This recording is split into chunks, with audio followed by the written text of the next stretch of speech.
Allí hacíamos un repaso de qué pasa con la alimentación en estos días de menor temperatura. Recién estamos en las primeras jornadas, iniciado el otoño, luego va a venir el invierno, donde el frío se va a sentir aún más. ¿Y qué pasa con aquellas personas, niños, niñas, bebés, que tienen patologías respiratorias?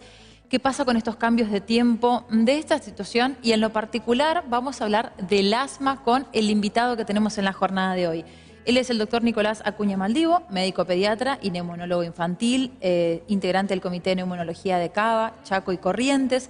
También trabaja en el servicio de neumonología del Hospital Pediátrico, por supuesto aquí de Resistencia, y es integrante de la Sociedad Argentina de Pediatría. Doctor, bienvenido. ¿Qué tal? Bienvenido. Muchas gracias. Muchas gracias por la invitación. Por favor, hablábamos recién mientras que estábamos viendo la nota lo que sucede con estos cambios de tiempo y me decía, ayer el consultorio estaba lleno.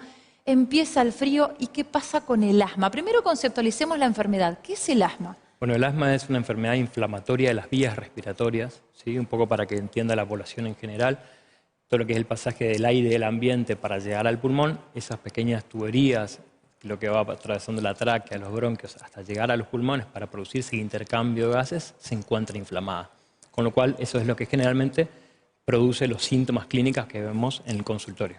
¿Cuáles son estos síntomas que suelen darse? Esos síntomas generalmente se presentan como tos, dificultad respiratoria. Muchos pacientes lo manifiestan como presión torácica o silbidos en el pecho, que son bastante típicos y característicos de esta enfermedad. ¿A quiénes afecta el asma? Bueno, el asma es una enfermedad muy frecuente que afecta a todas las edades, ¿sí? Tiene una incidencia aproximada, como decías al principio, cercana al 10%, con lo cual para que visibilicemos un poco la enfermedad, estamos hablando de 1 de cada 10 niños, un poco más, y si tomamos, por ejemplo, un aula de 30 a 40 chicos, 3 a 4 de ellos van a tener asma. ¿Sí? Es más frecuente aún en la edad pediátrica y con el tiempo los síntomas pueden ir mermando o manejándose, sea con tratamiento o con la evolución del paciente. ¿Es una enfermedad que sí o sí se manifiesta cuando uno es niño, cuando es bebé, o puede despertarse en otro momento de la vida? En realidad se puede presentar en cualquier momento de la vida. Es importante de los pacientes que consulten de manera oportuna. Muchas veces muchos pacientes dicen, no, yo cada tanto me resfrío, mejoro con alguna dosis de salbutamol, y eso va pasando en el tiempo y el paciente tiene problemas clínicos, ¿no es cierto? Dificultad respiratoria, se va acostumbrando un poco a esta situación, con lo cual es lo que uno trata de prevenir en este tipo de días para visibilizar la enfermedad y para que los pacientes concurran oportunamente, en el caso de pediatría, con su pediatra de cabecera, ¿no es cierto?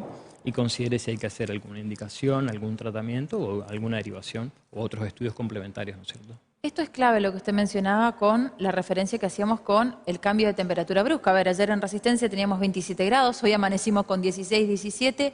¿Cuándo un padre, una madre, un tutor puede tener esta sospecha o a qué síntomas le tienen que prestar atención para entender que puede ser una gripe, un resfrío o que este niño, esta niña puede tener asma? Bueno, eso es algo muy importante. Un poco hablamos de las diferentes sintomatologías y los signos clínicos, ¿sí? del paciente.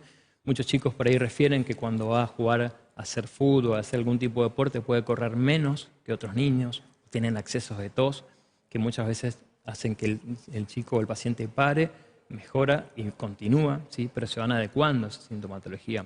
Tos persistente a la noche, de preferencia seca, o una tos que lo despierta a la madrugada, con sensación de falta de aire, ¿sí? Y muchos otros pacientes pueden tener rinitis alérgica, mocos frecuentes, entre otras manifestaciones. ¿Cuáles son aquellos episodios que pueden despertar esta sintomatología que usted explicaba que tiene el asma? ¿Hay algunas cuestiones de factores de riesgo? Bien, eso es una pregunta muy importante. ¿Por qué? Porque hay una predisposición genética en esta enfermedad con algunos componentes que uno toma en cuenta al hacer el examen físico, la historia clínica detallada, ¿no es cierto?, para tener mayor consideración si ese paciente puede ser asmático. Por ejemplo, eczemas en la piel, rinitis atópica, dermatitis atópica, algunas alergias alimentarias que puedan estar asociadas también o no. En estos chicos con sintomatología asociada, uno debería hacer una consulta para ver si eso es frecuente. Lo mismo que el uso frecuente de salbutamol, para que los chicos no se acostumbren a esa medicación, por lo cual uno trata de desterrar esa situación y por eso la consulta oportuna es primordial. Y hablarlo tanto con el pediatra y él tendría que hacer la derivación a un neumonólogo para que se pueda hacer, y esta es otra pregunta también, ¿se hace algún tipo de test de control del menor para saber si realmente tiene asma? Bárbaro. El diagnóstico del asma es esencialmente clínico, ¿sí? un poco en estos factores genéticos que hablábamos, ¿sí? Y algunos compromisos en piel, como charlaba un poco. Y ante diferentes factores desencadenantes, eso puede ocurrir. Por ejemplo, el frío seco, ¿sí? Ambientes muy húmedos, ¿está bien? En esta época, como comentabas, las intercurrencias virales primordialmente, ¿sí? Que generan cuadros a repetición, con lo cual siempre hablando con su pediatra y ver si él considera la consulta la derivación oportuna o no. El humo del tabaco, yo quiero reforzar eso, porque todavía sigue estando, si bien ha mejorado mucho. Perdón, tabaco y vapor, porque también está súper naturalizado, ¿no? Con el vapor. ¿Y esto también es un factor de riesgo para las personas con asma? Sin duda que sí. Muchos padres vienen a la consulta, uno le indica un tratamiento, mejoran clínicamente, pero los padres siguen fumando y en el ambiente tabáquico, la verdad que es un desencadenante a estas vías aéreas reactivas que hablábamos al principio, con lo cual cierran los bronquios y pueden producir la sintomatología bastante típica. Y me quiero detener acá porque es importante destacar esto. Por más que yo vaya, fume en la vereda de mi casa, ¿en la ropa quedan residuos que pueden afectar a la salud de mi hijo? Exactamente. Siempre primero le cargo a los papás que dicen, no, pero yo fumo afuera, pero eso queda en las manos, queda en la ropa, queda en el aliento, se sigue desperdiciando por todo el ambiente y eso es contraproducente por la enfermedad. Un poquitito retomando la pregunta anterior, me falta agregar que en chicos con todas las características clínicas, pero en chicos más grandes, mayores de 6 años, la espirometría es un estudio muy importante para realizarlo en chicos que persisten con síntomas, para ver si hay reactividad de los bronquios y para evaluar lo que son su capacidad respiratoria. ¿Hay diferentes clases o grados de asma? Muy bien. Sí, podemos decir que hay diferentes tipos de asma, con asmas más alérgicos que otros, que eso es primordial en pediatría, y también podríamos clasificar según gravedad en chicos que tienen síntomas intermitentes, es decir, síntomas aislados, y después chicos que tienen persistentes. Y dentro de estos síntomas persistentes pueden ser leve, moderado o severo. ¿Cuáles son los tratamientos disponibles para el asma? Hablamos en pediatría, por supuesto. Por supuesto. Ahí podríamos dividir en dos familias de tratamientos. Por un lado que son los tratamientos de la crisis aguda, ¿sí? Primordialmente son los beta-2 agonistas, para que todos lo sepan, el salbutamol, y junto con ellos los corticoides, que pueden ser de determinación tanto vía oral o endovenosa, dependiendo la clínica del paciente, ¿sí? Y esos son tratamientos para la crisis, para el momento agudo, para resolver la situación precisa. Y otros tipos de tratamientos, en estos pacientes que tienen estos síntomas crónicos que hablábamos, son los corticoides inhalados. Esos tipos de tratamientos lo que se hacen es diariamente, según indicación del médico, pediatra o neumonólogo, para mermar esa sintomatología y que el chico pueda tener una vida normal, tanto el niño como su familia, ¿no es cierto? Estamos hablando que es una patología muy frecuente que puede afectar a su familia en su totalidad.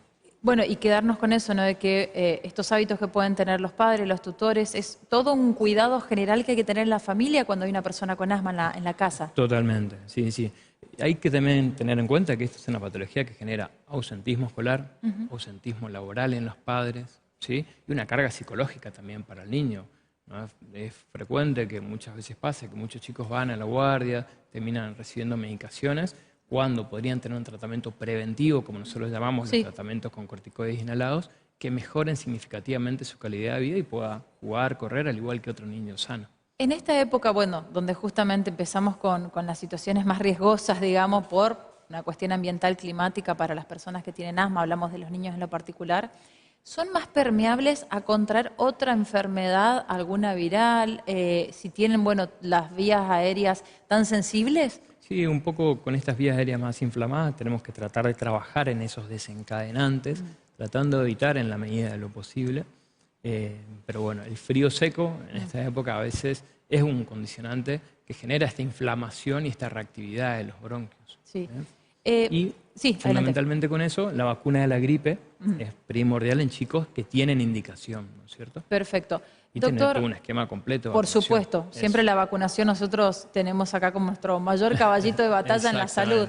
¿Qué pasa si un chico tiene una crisis asmática? Porque, bueno, tenemos, y lo hablábamos esto también antes de comenzar la entrevista, sabemos que empieza la época complicada para este tipo de enfermedades, de patologías, y si nosotros sabemos que nuestro chico tiene asma, ¿tenemos que tener algo de precaución en casa por si sucede una crisis asmática? Bien, muy bien. Un poco esto lo del Día del Asma y la frase de este año es que la educación en asma empodera, ¿sí? Entonces, indicarle a nuestros pacientes, ya sea de manera oral y también por escrito, cómo actuar en esos casos. Primero, identificar si es una crisis de asma. Puede ser que el chico tenga un catarro biliar superior, un poco de fiebre, un poco de tos aislada, pero no dificultad respiratoria, no silbidos y todos los síntomas que dijimos. En el caso que presenten, habría que actuar con salbutamol de preferencia y si no mejora, concurrir a su médico de cabecera, quien conoce al paciente, para que vea si es requerible otro tipo de tratamiento. ¿El salbutamol sería en gotas con nebulización o con el PAF, dependiendo de...? Depende de cada paciente. La realidad es que uno prioriza el aerosol por mejor llegada a los pulmones, pero es fundamental, antes de eso, consultar con su pediatra para ver que identifique si es una crisis realmente y trate oportunamente.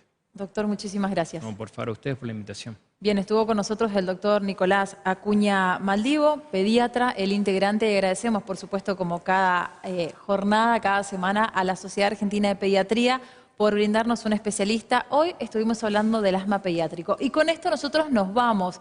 Decimos hasta luego, hasta mañana. Muchísimas gracias por habernos acompañado una vez más en Nuestra Salud. Y será hasta mañana a las 14 horas. Que tengan buen día.